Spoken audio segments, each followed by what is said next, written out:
waxaa mahad iskale Ilaahay subxaanahu wa tacaala goobtan quruxda badan oo beerta ah nanasku ka keenay annagoo caafimaad qabna oo hadee heer isimo iyo culimo diin iyo ganacsato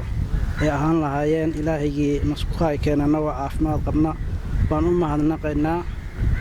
marka xiga waxaan u mahad celinaynaa musharax xildhibaan dowladda federaalka Axmed Xaaji Bakiin oo run ahaantii nagu caasumay beerta nabadda oo run ahaantii annagu markaan soo galnay quruxdeeda iyo qaabkeeda aan aad oo la dhacnay oo run ahaantii horumar ku soo kordhay magaalada Boosaaso oo run ahaantii caasimadda ganacsiga ee Puntland aad baan ugu faraxsanahay xildhibaankana waan uga mahad celinaynaa xildhibaanku waa nin dhalinyaro ah oo aqoon-yahana oo ganacsada ah run ahaantii hadda waxaan filayaa xildhibaanku inuusan maadaama uu nin ganacsada yahay oo Ilaahay wax siiyay inuusan wax kale meesha uusan ka raadinayn uu u raadinayo inuu dalka iyo dadka iyo diinta maaragtay uu wax ugu qaban lahaa